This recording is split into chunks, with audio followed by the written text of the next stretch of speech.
So, kumusta mga kanoise? Welcome back sa ating YouTube channel, Filipino Noise. So again, another update na naman tayo patungkol sa West Philippines nating mahal. Ang video ito ay mula kay Melbs Castle na naman ulit. So, maraming salamat kay Melbs Castle sa pagtsatsagang pag-update sa atin patungkol sa WPS. So, ang video ito ay mayroong pamagat na iyak China, lalayas kayo o bombahin namin kayo. Hinamon ngayon kayo magtambak dyan. So, nakaka-curious yung thumbnail at saka yung title niya. So, tingnan natin kung ano yung nakapaloob sa video ito. Bibigyan lang natin doon ng reaction. So, again, Melbs Castle, supportahan nyo yan. Tapos, syempre, kung trip nyo naman ng ganitong reaction video may kasama kayo manood, huwag nyo na rin kalimutan supportahan yung YouTube channel natin, Filipino Noise. So, hindi na natin ito patatagalin pa. Simulan na natin. Baka agawin pa ng China. Again, ang title ng video ito, Iyak China, lalayas kayo o bubombahin namin kayo. Hinamon ngayon kayo magtambak dyan. So, like, comment, share, subscribe, start. Klaseng aksyon ang gusto ng mga Pilipino. Philippine Navy inanunsyong Ulit lang ha. Gantong klaseng aksyon ang gusto ng mga Pilipino. Philippine Navy inanunsyong magpapadala ng barkong pandigma sa Sabina Shoal. Ang islang pinaghihinalaang sasakupin ng China. Ngayon subukang magtambak ng China nang matry sa totoong barko ng China ang Grabe, totoo ba yan, men? Kawawa naman. Baka ano lang yan ha, nasunog sa katangahan nila. Sabog. Mag-iisang buwan na nang nakadeploy ang pinakamalaking barko ng Philippine Coast Guard. Ngayon sasamahan to ng Philippine Navy warship. Hamon ni Commodore Ray Trinidad, huwag nang magkakamali ang Chinang maaktuhan. At talagang may kalalagyan yan. Boom. Navy has increased its patrols in Sabina Shoal. This is to ensure that whoever is doing that, we are not sure who is doing that, whoever is piling up dead corals on Sabina Shoal, we will be able to expose their activities. So grabe no? Grabe talagang mga kalokohan ng mga taong tumin. Nangagaw na nga, nangabuso pa. Ibang klase din talaga yung kapal ng mukha nito, men. Ilang layer kaya yung kapal ng mukha ng bansang to, men? Ng China. Para sa akin, mga 100 layers na yung kapal The approach here, it will take more than a military effort. The approach here is to show the world that we are a player, a responsible player following international law. Walang mawawala na kahit anong isla sa West Philippine Sea. Ganito lang naman talaga yan Kung gusto talaga ng peace ng China, let's follow international law. Ganun lang kadali. Di ba? Raw yan ng mga Pilipino sa bato. Kung nauto ng China ang Pilipinas noon, pues di papayag si Pangulong Bongbong Marcos ngayon. Malas. Di papanatilihin ng ating militar na tayo ang masusunod sa dagat na ating pagmamayari. Tama. Navy has increased its patrols in Sabina Shoal, and for the past good number of days, we have had one warship stationed in the area.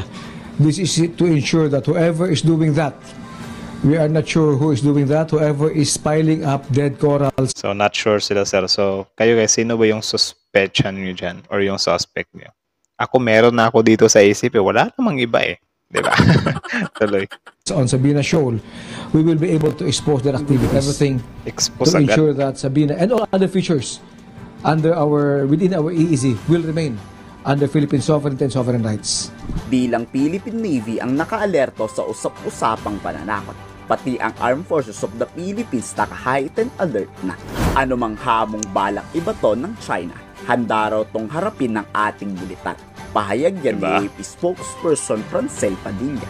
Ganyan ka-dedicated yung mga kasundaluhan natin, men. Tapos tayo pa mismo mga tao, yung nagpapababa ng moral nila. Like, seryoso ba yun? Hindi tayo mga Pilipino, yung mga Filipino pro-China pala. We will do everything po to deter this from coming to fruition. So, makikipagtulungan po tayo sa all the necessary agencies na monitor naman po natin ito, no? So, all the activities are being monitored and being reported po to proper authorities for appropriate action na din. Kahapon, playing safe ang China. Chismis lang raw ang binabato sa kanila ng Pilipinas. Parati naman yan, men Parati talaga yung China. Hindi umamin na kasi hindi daw gumagawa ng kalokohan. Nakalimutan nila na yung pinagmamayabang nilang gawa-gawa nila na audio recording daw. Kung sakaling totoo yun, edi wala. Na-acquire nila yun in an illegal way. 'Di ba? Nilalabag nila yung batas ng Pilipinas. Doon pa lang mahahalata mo na talaga na sila yung capable of doing ng mga kalokohan kontra sa bansa, 'di ba? Tapos tayo pa ngayon yung pinapalabas na fake news lang. Seryoso? Inimok pa ng spokesperson ng Foreign Ministry na itigil na ng Pilipinas ang paggawa ng irresponsable ang wala namang kakwenta-kwentang pahayag laban sa China. Ang 菲 galing. 方多次散布谣言，蓄意抹黑中方，试图误导国际社会，这种行径是徒 Concern sila sa international community pero ayaw nilang sundin yung international law. Anong pake nyo sa international? Wala nga kayong pake sa pinapatupad ng international, di ba? Sira talaga. 劳。我们敦促菲方停止发表不负责任的言论， Oo, wala pang eksaktong ebidensya, pero scientific explanation na ang nagsasabing may pananakot talagang binabalak ang China. Tama. Wala nang ibang dapat pang sisihin dito kundi mga Chinese. China lang naman kasi ang bansang uhaw sa kapangyarihan. I think this is the reason why we can say na we are effective in deterring China from doing this small-scale reclamation because In English pa talaga ni Sir, para lang maintindihan ng China ba? Tapang. Nice. China also doesn't want to get caught on Get how caught. they do it. It still puzzles Dr. Anticamara. It also puzzles us.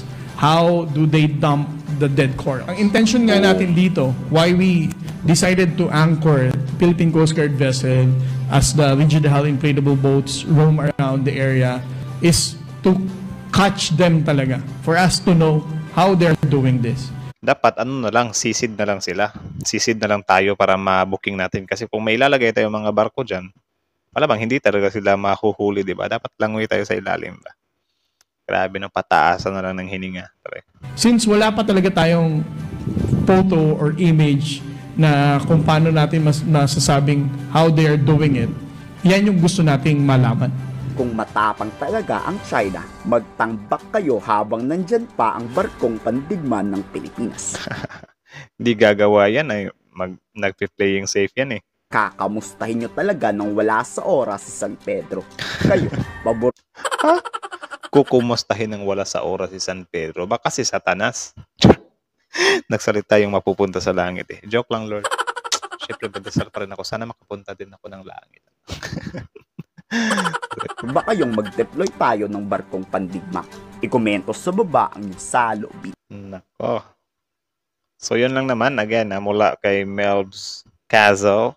So, yan lang naman. Again, mula kay Melbs Castle. Supportahan nyo yan, guys. Original video link in the description box below. Tapos, syempre, kung nagustuhan nyo yung video natin or bago nyo iwan yung channel natin, huwag nyo nang kalimutan mag-subscribe sa ating YouTube channel, Pilipinoise. Like, comment, share, subscribe. So, yun pala yun, men. Usapang corals pa rin yun, na itatry nating hulihin itong mga chikoy na to doon sa pinaglagyan nila ng mga corals. Pero I think kung may mga barko dyan na visible naman, of course, hindi talaga nila gagawin yan ulit. So sana, parang parang surveillance talaga siya ba na pakahoy-kahoy. Bisaya na. Paano ba? Pabuya-buya. Kasi dagat yan May magpapanggap na mga dyan ba, mga isda. Padugong-dugong. Pabutete-butete. Something like that. Para lang mahuli talaga sila. 'Di ba? Kung barko ilagay mo dyan, of course, hindi nila gagawin yan. Mas lalo sila masisira niyan Pero kayo ba guys, sino ba talaga yung suspected nyo na nagtapo ng mga dead corals doon? Kasi ako, para sa akin, kung hindi Pilipinas, China lang Or baka may third party, no? May isang bansa din na gustong, magsabong itong China at Philippines. Ewan ko. Sino kaya yung possibilities? Pero para sa akin, I think, mga 80% yung China. Ano lang naman siya? Hunch lang naman siya or hula lang naman or what if lang naman, di ba? What if China? Yung guess ko lang naman, China. Baka yung China. Baka yung China. My goodness. Grabe talaga, yung tipong ganyan yung pinag-aagawan tong teritoryong to tapos ginaganyan, binabalahura. Like, seryoso ba yan? Ano bang purpose ng pag-acquire ng lugar na yan? Para lang ba talaga sa mineral? Hindi ba talaga natin yan pangangalagaan talaga? Yun Yun lang naman yun kung ang nakakatakot pa dito guys, kung if ever mapunta sa China yan, tapos syempre sila yung makikinabang sa ano dyan, sa langis at saka sa gas. Tapos baka may ilagay sila ng mga kalokohan dyan, may mga kung ano-anong pag-eksperimento yung magawa nila dyan. For example, baka magagawa sila ng mga virus or whatsoever. Tayo pa yung maapektuhan kasi tayo yung malapit dyan. Di ba? Yun yung nakakatakot eh. Kaya kung ako yung tatanungin nyo, hindi talaga dapat mapunta sa China yung West Philippine Sea.